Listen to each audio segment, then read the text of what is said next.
completely ripping up the carpet, the underlay, the gripper rods, everything, and changing to Karndean flooring. It is a loose lay, it can be done yourself, you don't have to get a professional to do it, and I'm going to show you how to do it. So first things first, we have to remove everything in the room.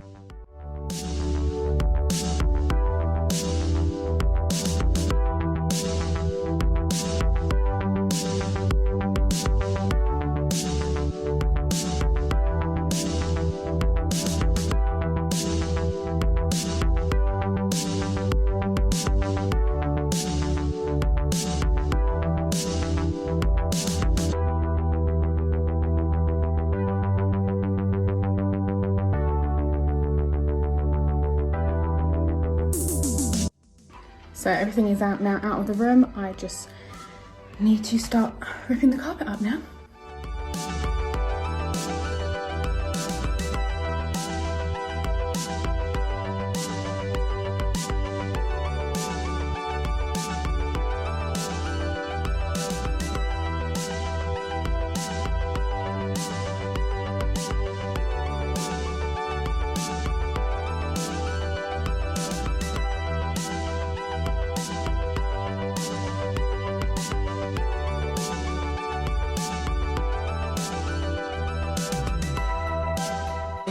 Making sure that all the even bits are flat.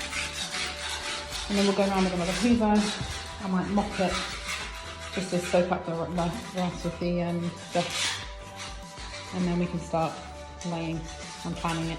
So I've just gone around and levelled the whole floor. So I've used just a scraper to pick up any loose bits of concrete and plaster and whatever else is on the floor, and I'm just going to go fill in the holes and I'm going to have my lunch.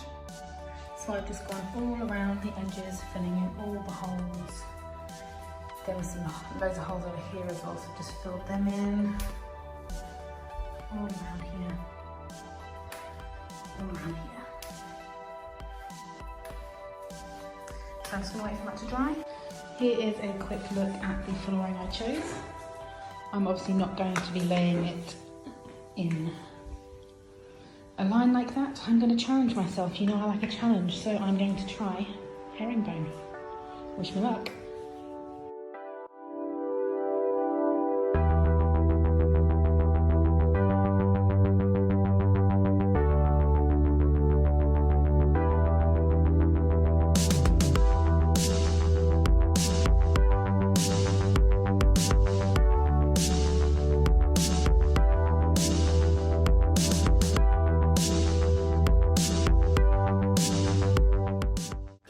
So we've established the centre of the room and drawn a guideline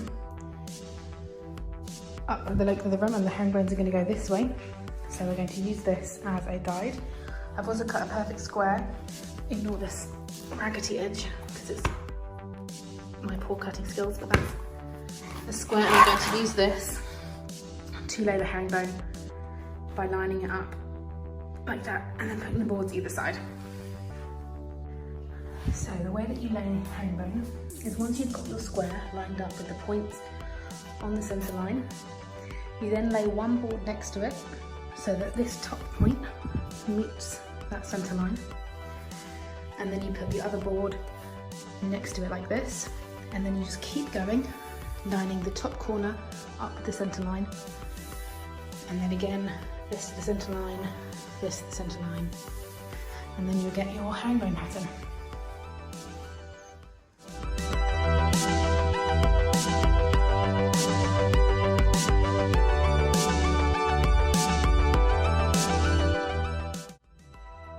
So the tackifier is down.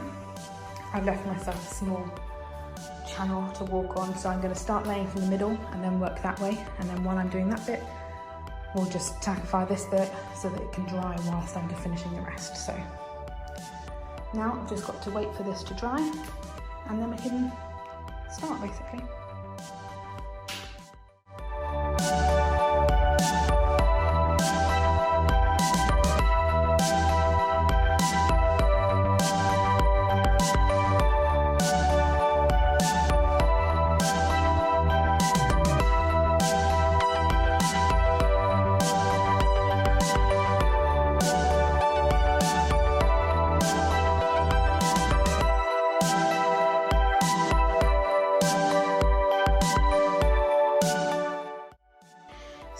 after laying these, basically what you want to do is you want to butt it up against it. So if you angle it like that and then like that, and then just push it up along, all the way along, you should get quite decent seams like that.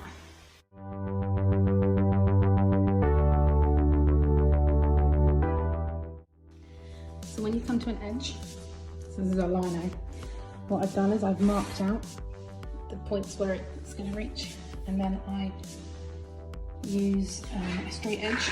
So I'm just using my spirit level to mark it out with pencil and then go over it in with a Stanley knife. And you should just be able to snap it and then run the Stanley knife along that edge again to separate it. Then you've got that line, and then I'm going to cover this with a strip anyway, so it doesn't really matter if it's not perfect at this point.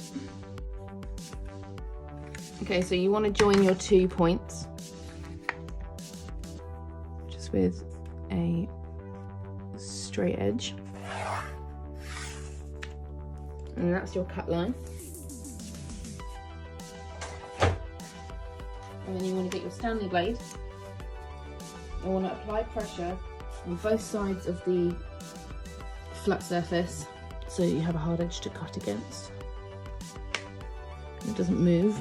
And then you just score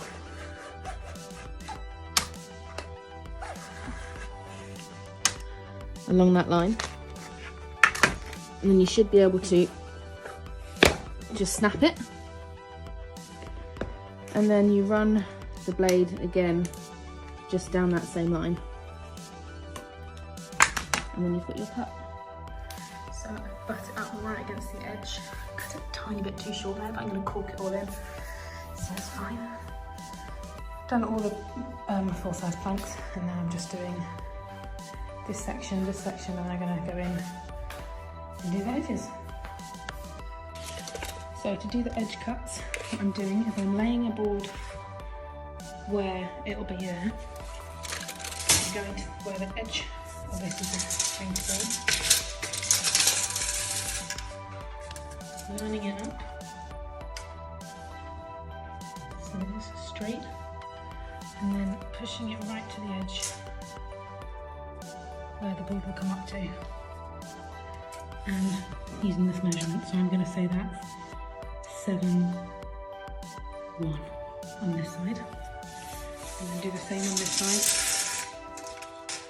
So the upper measurement was 94, so I'm just going to mark up there.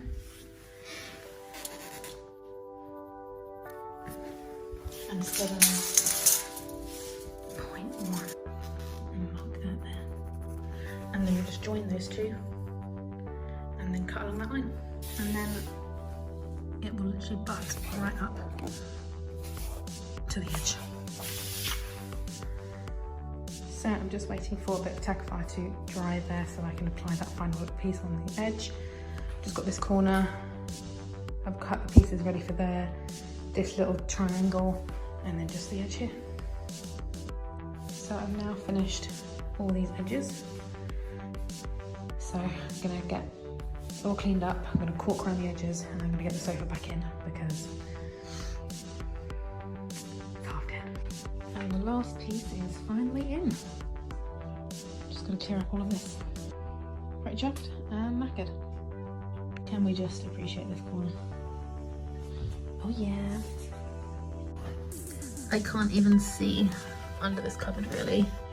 Look how perfect that is. And I'm going to go in with this Nemesis Decorator's Caulk and my No Nonsense smoothing tool all around the edges. My caulking skills need a lot of practice. If you see depth gaps like that, just put more on and then scrape it off. I waste so much as well. I've done all along there, all on the back. Finally done. I'm knackered.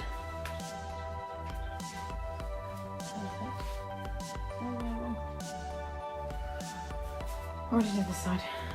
I ran out of caulk there, so I've got to go all around the other side. And then I've got a bridge same to go here as well.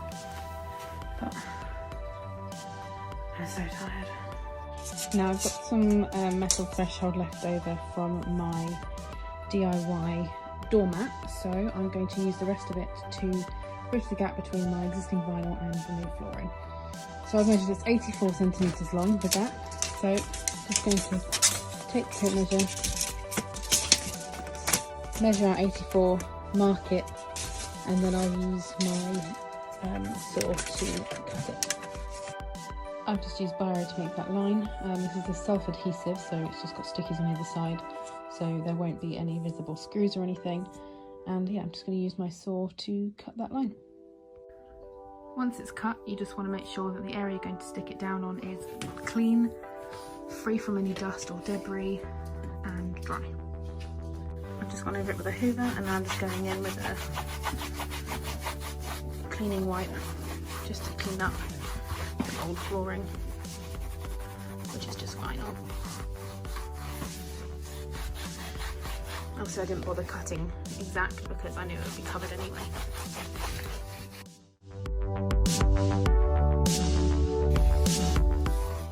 Now I'm just going to wait for that to dry and then I can stick it down. And all you want to do is just peel this strip off, and also the other one I've already done.